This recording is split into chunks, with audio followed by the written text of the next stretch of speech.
दुनिया का सबसे ताकतवर आदमी, देश का प्रधानमंत्री है 8 साल से, हिंदुत्ववादी है, हिंदू है, तो भी हिंदू आक्रोश कर रहे हैं। ये कौन सा हिंदुत्व है, ये कौन सा राज है, ये कौन सा राम राज्य है। मोदी जी की मीटिंग में पब्लिक मोदी जी के नकाब मास्क पहनकर आते थे, लेकिन अब दिन बदली हो गए। अब मोदी जी को बाला साहब का नकाब पहनकर महाराष्ट्र में आना पड़ता है। आपका और हमारा कोई झगड़ा है ही नहीं, ना उत्तर भारतीयों से है ना मुस्लिम लोगों से। और मैंने तो कल रास्ते पे उतरकर चुनौती दी है, जिन लोगों ने मेरा पार्टी का नाम और धनुष्यबाण छीन लिया है, तो मैंने चुनौती दी है कि अगर आप मर्द हो, आप में हिम्मत हो है, तो आप मेरा चुराया हुआ धनुष्यबाण लेकर मेरे सामने आइए, मैं मेरी मशाल लेकर सामने आता हूं, देखेंगे क्या होता है।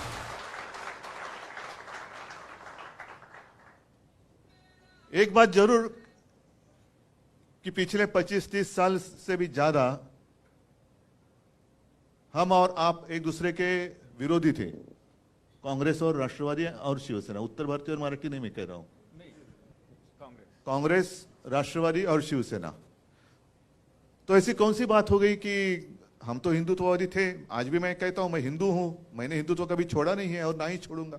मैंने तो भाजपा को छोड़ा है, हिंदुत्व को नहीं छोड़ा है। भाजपा मतलब हिंदुत्व नहीं है, और उनका जो हिंदुत्व है वो हमारा हिंदुत्व नहीं है, वो हमें मंजूर नहीं है। मैं खुलेआम कहता हूं, जो मेरे पिताजी ने मुझे सिखाया वो हिंदुत्व ये नहीं है।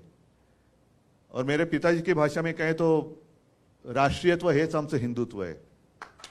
हमारा जो हिंदुत्व है वो देश से जुड़ा हुआ है, लेकिन इनका जो हिंदुत्व है वो कैसे है कि आपस में लड़ाई लड़ाओ, आपस में झगड़ा कराओ, परिवार में झगड़ा लगाओ, पार्टी में झगड़ा चालू करो और सत्ता हासिल करो। कल कोई आया था पूना में, कहते हैं, उन्होंने पूछा क्या कैसे चल रहा है महाराष्ट्र में, तो कहा कि आज बड़ा अच्छा दिन है। तो क्यों? तो शिवसेना का नाम और चिन्ह हमने अपने साथ जो गुलाम आए हैं उनको दे दिया। तो व्यक्ति बोले बहुत अच्छा, मोगैम्बो खुश हुआ। ये मोगैम्बो है। मिस्टर इंडिया अगर आप याद करें तो उसमें यही है ना, मोगैम्बो यही चाहता था कि देश में एक दूसरे के साथ लड़ाई हो जाए, लोग आपस में लड़ते रहे और वो लड़ाई में व्यस्त रहेंगे तो मैं राज करूंगा। यही तो है आज के मोगैम्बो, यही तो है। वो भले हिंदू हैं, लड़ो, हमारे साथ है, वही हमारे, वो हिंदू हो या कोई हो, कोई उसका उसमें फर्क नहीं पड़ता। आप हमारे पार्टी में आते हो तो ही हिंदू हैं, और नहीं है तो आपने हिंदुत्व छोड़ दिया। आप मुझे बताओ, मैं तो जैसे आपने कहा इंतजार कर रहा हूं बीकेसी में कब आप जनसभा करते हो। मुझे तो लोगों के सामने आना है, लोगों के बीच में आना है और पूछना है, बताओ मैंने क्या गलती की है।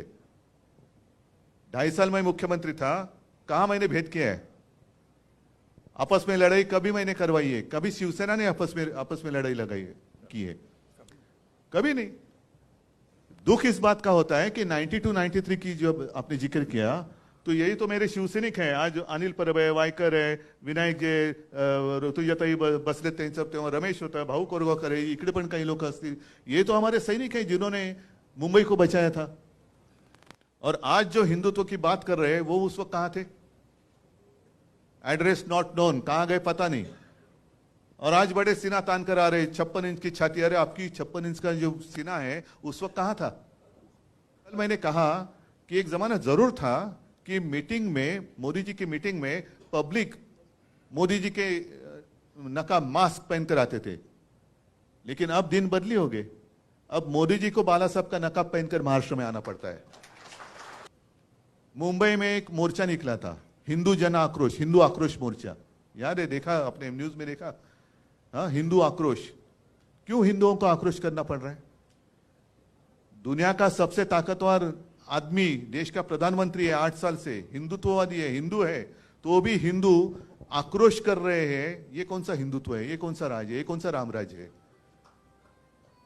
और कांग्रेस का जब राज था तो आपको पता है एक नारा लगाया जाता था, इस्लाम खतरे में है। अब नारा बदली हो गया, अब हिंदू खतरे में है।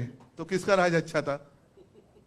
नहीं, अभी सारे मुस्लिम भाई भी साथ में आ रहे, इसलिए ऐसे नहीं कहता कि वो खतरे में आना चाहिए। आपका और हमारा कोई झगड़ा है ही नहीं, ना उत्तर भारतीयों से है ना मुस्लिम लोगों से है। जो भी इस देश को अपना देश मानता है, अपनी मातृभूमि मानता है, और जैसे आपने कहा कि उत्तर प्रदेश तो आपकी मातृभूमि है, ये कर्मभूमि है, आपको आदर दिया है, तो इस देश के प्रति आपका एक कर्तव्य बनता है। तो यही है कि इस देश को अपने मातृभूमि मानने वाला हर कोई वो हमारा भाई है, वो हमारा भाई है। और आते आते मुझे थोड़ी देर हो गई इसलिए क्योंकि घर में भी कुछ उत्तर भारतीय आए थे, नहीं सच्चे आए थे, अलग वो उत्तर प्रदेश से आए थे। आज ही के दिन आज शाम को जा रहे तो उन्होंने पूछा आप अगर होंगे तो हम मिलना चाहते तो आइए। तो मैं यही उनको कह रहा था कि देखो हमारा हिंदू तो कैसा है, जो मेरे पिताजी ने हमें सिखाया। एक पिछले 3-4 सालों की बात है, आप भूल गए होंगे या आपने शायद पढ़ा भी नहीं होगा। एक अपना फौजी था कश्मीर में, वो छुट्टी लेकर घर जा रहा था परिवार को मिलने के लिए। जब आतंकवादियों को पता चला कि ये अभी छुट्टी लेकर अकेला जा रहा है, बीच में उसको किडनैप किया गया, त्याच्या हालहाल केले आणि कुछ दिनों के बाद एकदम छिन्न विछिन्न झालेलं त्याचं शरीर, उसका मृतदेह कहीं पे मिल गया। वो अपना था कि नहीं था जिसने देश के लिए कुर्बानी दी है। अभी मैं अगर कहूं कि हाँ वो मेरा भाई था तो आप बोलेंगे लेकिन आपको नाम पता है क्या है? उसका नाम था औरंगजेब। औरंगजेब होगा ना, मजहब से मुसलमान होगा, था ही, लेकिन उसने अपने देश के लिए कुर्बानी दी। भारत माता, जिसको भारत माता की जय कहते हैं, उसके लिए उसने अपनी जान तक दे दी। वो अपना भाई नहीं था, वो अपना भाई ही था। आप मुझे बताइए, मेरे पार्टी में कुछ लोग वहां चले गए, जाने दो, जिसकी मर्जी जाना चाहे जाए, लेकिन वो दूसरी पार्टी में जानी चाहिए। आपने जो बात कही, और इसलिए मैंने कहा ना कि अरे भाई मेरे ही लोग मुझे घर से बाहर निकाल रहे, क्योंकि वो घर पे ही कब्जा करना चाहते हैं। ये घर ही मेरा है, मेरे पिताजी ने उनको सहारा दिया था। ये जो सारे शिवसैनिक बैठे हैं, आज भी लाखों शिवसैनिक है, उन्होंने पसीना और खून बहाकर इनको बड़ा किया। अब वो मालिक बनने जा रहे।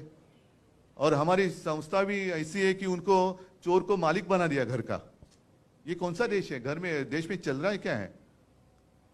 लेकिन आज के दिन पूरे देश में जितने सारे राजनीतिक पार्टियां हैं, उनकी आंखें खुलनी चाहिए। आज हम पे बीती है, कल आप पे बीत सकती है, कल आप पे बीत सकती है। जिस तरीके से उन्होंने शिवसेना के साथ शुरू किया है, करते जा रहे हैं, क्या बिगाड़ा है हमने? आपको मेरे पिताजी का चेहरा चाहिए, लेकिन पिताजी का बेटा नहीं चाहिए, जो आपके साथ था, आपको साथ आने के लिए, आगे चलने के लिए तैयार था। और सिर्फ मैंने मेरे पिताजी को, जिसको आप आपका नेता मान रहे हैं, उसी को मैंने वचन दिया था कि मैं शिवसैनिक को मुख्यमंत्री करूंगा। वो वचन निभाने वाला अगर धोखा देता है तो उसके साथ मुझे कैसे बर्ताव करना चाहिए?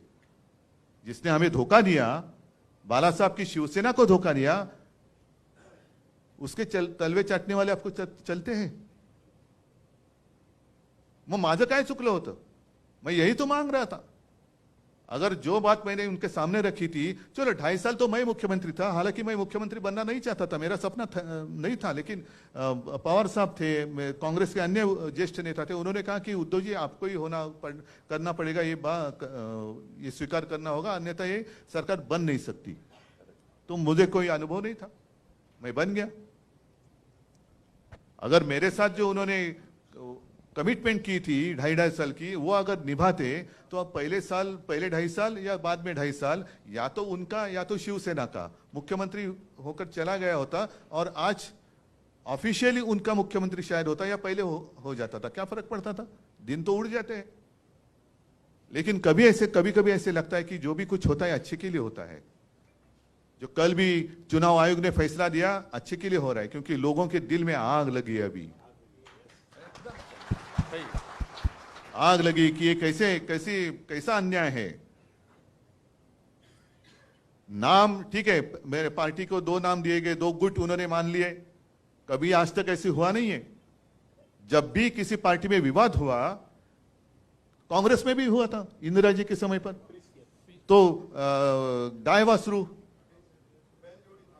पहले बैल जोड़ी था, पण गाय वासरू नका विसरू। बैल जोड़ी था, फिर गाय वासरू आ गया। पण गाय वासरू क्या है, क्यों बैल जोड़ी क्या है, जो आज तक फ्रीज किया गया है, किसी को दिया नहीं गया। भले 2 कांग्रेस को मान्यता मिली, इंडिकेट सिंडिकेट, बाद में और सारे कांग्रेस निकली, लेकिन किसी को भी वो नाम और सिंबल नहीं दिया गया। तो आज भी मेरी अपेक्षा यही थी कि शायद उसी तरीके से कुछ करेंगे, उनका एक गुट और हमारा एक, जैसे उन्होंने वो मान्यता दी ना, त्यांनी नाव घेतलं होतं बाळासाहेबांची शिवसेना। मुझे नकाफी की जरूरत नहीं है, मैं सीधे नाम लेकर लोगों के सामने जा रहा हूं, क्योंकि मेरे पिताजी ने कहा है कि उद्धव तू जैसा है वैसे लोगों के सामने जा, लोग स्वीकार करेंगे या नकार देंगे। तो मैं तो सीधा नाम लेके जा रहा हूं, शिवसेना उद्धव बाळासाहेब ठाकरे है मंजूर, आ जाओ साथ। आपने धनुष्य बाण फ्रीज किया था, मैंने मशाल ले ली।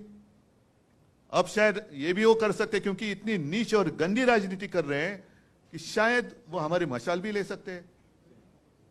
तो चलो, आज मशाल दी है ना, हमने तो ली है। उन्होंने चोरी का धनुष्य बाण लेकर सामने आने की मैंने जो चुनौती दी है, हो जाने दो ना, क्यों डर रहे हैं आप? पूरी सत्ता ताकत आपके पास है, धनुष्य बाण भी आपके पास है। लेकिन जैसे मैंने कहा कि शायद आप धनुष्य बाण को चुरा सकते हैं, लेकिन ये लोगों के दिल में बैठा हुए राम को नहीं चुरा सकते आप। उनके दिल में जो बैठा हुआ राम है, उसके आशीर्वाद जब तक मेरे साथ है, तो भले धनुष्य बाण आपने चुरा लिया तो भी मेरा कुछ बिगड़ नहीं सकते। कल अमित शाह आए थे, उन्होंने कहा कि दूध का दूध पानी का पानी हो गया। अब तक तो सुप्रीम कोर्ट का फैसला बाकी है, और दूध का दूध पानी का पानी हुआ नहीं है। आपने तो दूध में नमक डाला है, आपने दूध में नमक डाला है, उसको अभी हमें सुधारना है। आता त्या दुधामध्ये साखर टाकायला तुमची साथ मला पाहिजे।